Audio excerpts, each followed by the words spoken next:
Buffalo police arrested Paul Gaeta in 1978 in Delaware Park while he was in the middle of a sex act with an 11-year-old boy. According to court records, Gaeta lured the 11-year-old to his car with candy. He was arrested, handcuffed, and charged with a felony sex crime. But the office of the Erie County DA, who at the time was Ed Cosgrove, and a judge, Anthony LaRusso, agreed to dismiss the charges, citing letters of reference from unnamed supporters in the community and a psychiatric report which stated that the doctor did not believe Gaeta would do this again.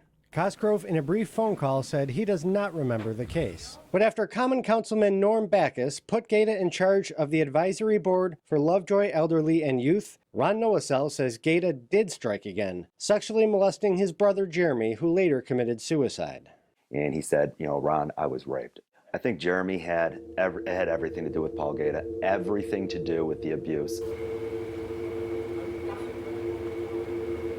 This is even kind of using the defense attorney's words.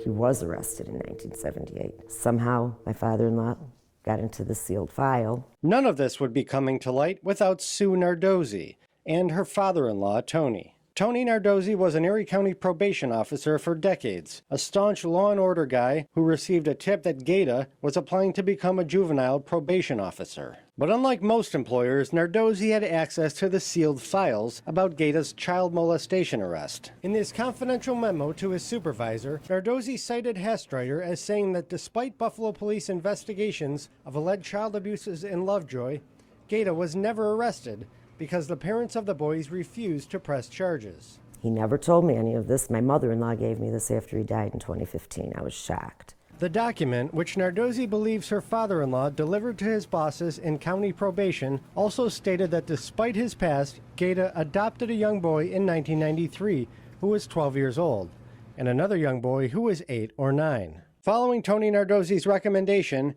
Erie County officials did not hire Gaeta. And I was thinking, thank God that he wasn't appointed a juvenile probation officer with a badge and authority over young people. But then one day I was on Main Street and I saw him wearing a green police type, uniform. And I was shocked. I think I called Linda, and that's how we found out he was a trainee at Border Patrol.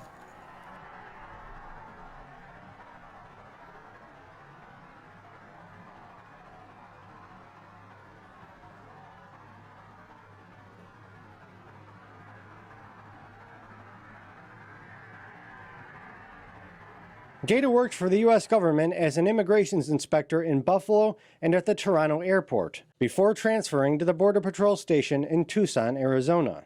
That meant he had a badge, and he was going to have authority again. Now, to put somebody like that in charge of people who already are having a problem and getting questioned, and if they're possibly illegal, and they're young, and they're separated from their parents in any way, I can't imagine.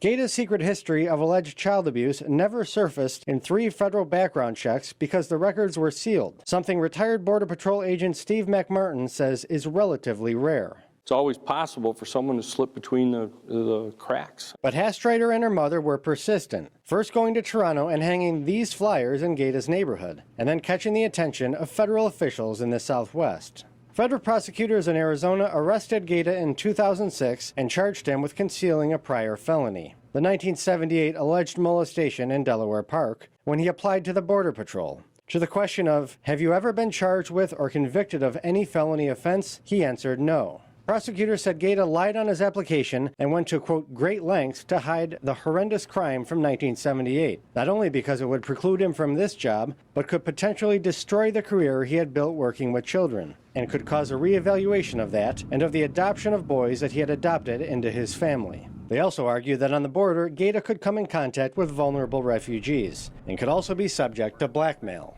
Then someone that knows their past and knows that they're at risk if they are exposed certainly are a huge target, for blackmail.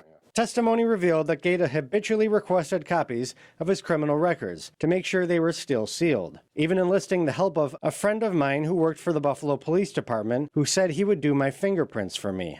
Police found a closet in Gaeta's apartment with a deadbolt lock and no door handle. something McMartin says is common among sex offenders. Hidden rooms, hidden places for contraband or materials that they use. It's incredible.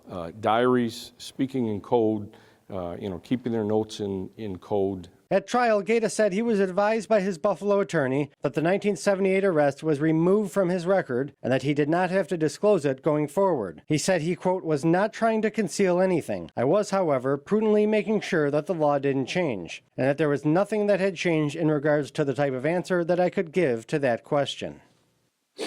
Wow. Just doesn't quit, doesn't stop. Ron Noacel, who says his brother Jeremy committed suicide after Gaeta sexually abused him, learned about the police records from 1978 for the first time when we showed them to him for this story. And we could have prevented all this from happening. They had him. He hurt so many people, so many freaking families.